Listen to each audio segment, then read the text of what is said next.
لیکن ارسلان صاحب میرا تھوڑا سا پوائنٹ جو ہے وہ تھوڑا سا ڈفرینٹ ہے. وہ یہ ہے کہ یہ والی جو یہ سلوگنز ہیں بلوچستان کے لوگوں کا احساس محرومی دور کرنا اور ان کو مین سٹریم میں لانا, قومی دھارے میں شامل کرنا, ان کے لیے کوٹا دینا, یہ ساری چیزیں جو ہیں یہ ہم مطلب ہے کہ جب سے ہوش سنبھالا ہے یہ چیز ہم سنتے آ رہے ہیں. اور کیا وجہ ہے کہ سکسیسو گورنمنٹس جو ہیں وہ کوئی بھی ان سب نے اسی ایجنڈے کو فالو کیا. کسی نے یہ نہیں کہا کہ ہم بلوچستان کے خلاف ہیں یا بلوچستان کے لوگوں کے خلاف ہیں. سب کا ایجنڈا جو ہے وہ اس میں یہ شامل رہا, ان کے منشور میں یہ شامل رہا کہ یہ جی جو یہ صوبائی تعصب ہے اس کو ختم کرنا ہے, اور جو ایسے لیسٹ ڈیولپڈ جو پروونسز ہیں ان کو جو ہے وہ ساتھ لے کے چلنا ہے تاکہ وہاں کے لوگوں میں بھی احساس محرومی نہ ہو, اور وہاں پر پھر جو اس احساس محرومی کی وجہ سے جو بیرونی جو خطرات ہیں یا جو باہر سے یہ جو ہوتی ہے دہشت گردی ان کو موقع نہ مل سکے. یہاں پر انفارچونیٹلی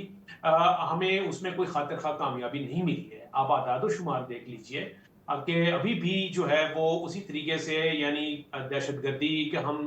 ہر روزانہ دیکھیے ہم وہاں پر انٹیلیجنس بیسڈ آپریشنز ہو رہے ہیں, ان کی جو ہے نا وہ سرکوبی کی جا رہی ہے, ان کو جو ہے نمباسر کیا جا رہا ہے, لیکن اس کے باوجود جو ہے یہ چیز جو ہے وہ ختم ہونے کا نام نہیں لے رہی. تو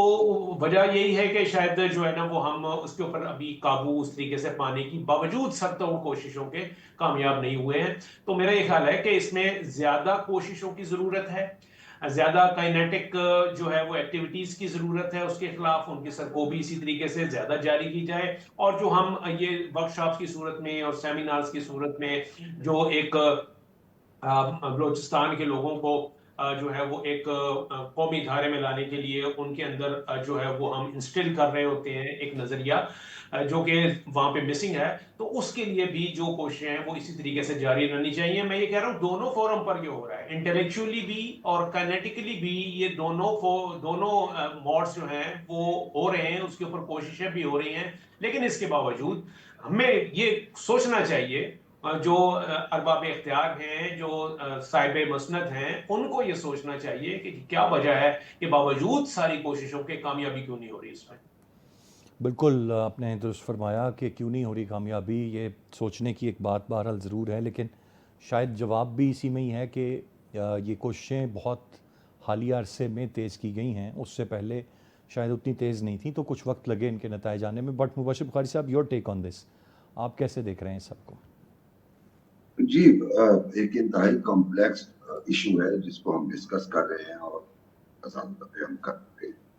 اور اس میں پچھلے کچھ عرصہ پہلے بھی ہم نے پروگرام کیا جب DGI-SPR نے اپنی پریس کانفرنس کی اور انہوں نے پہلی دفعہ ایک اور نئے اینگل سے ایشو کو ہائی لائٹ کیا, اور انہوں نے وہاں کے سرکاری سسٹم کو بھی پارٹ آف پرابلم ڈکلیئر کیا, جو کہ بالکل ٹھیک تھا. انفارچونیٹلی ریاست کو اس کا ادراک جو ہے وہ بڑی دیر سے ہوا, اگر پہلے ادراک تھا بھی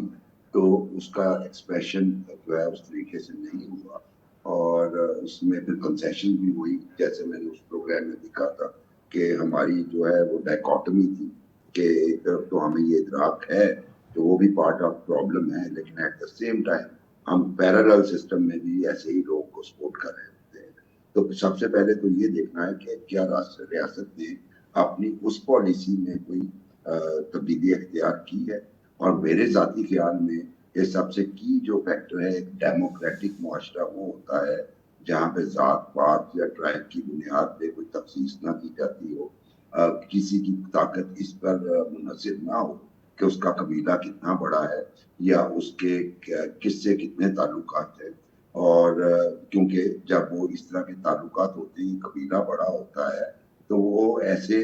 ایک بہتر پوزیشن میں ہوتے ہیں کہ ایسے عناصر کو وہ ہائیڈ آؤٹ بھی فراہم کر سکیں, اور پھر دوسری طرف ریاستی اداروں کو بھی اپنے مقاصد کے لیے استعمال کر سکیں. تو ایک تو اس پرابلم کو ایڈریس کرنا پڑے گا. دوسری بات یہ کہ سمپل اس لیے نہیں ہے, منرلز کی بات آپ نے کی, پھر پاکستان کا سب سے بڑا رقبے کے لحاظ سے صوبہ, وہاں پہ انٹرنیشنل پلیئرز کی انوالومنٹ بہت زیادہ ہے. مطلب ہم تو اتنا تو ہندوستان اور اتنا تو خارج کا نام لے کے ایک دو ممالک کو جو ہے وہ ٹارگٹ کر رہے ہوتے ہیں, لیکن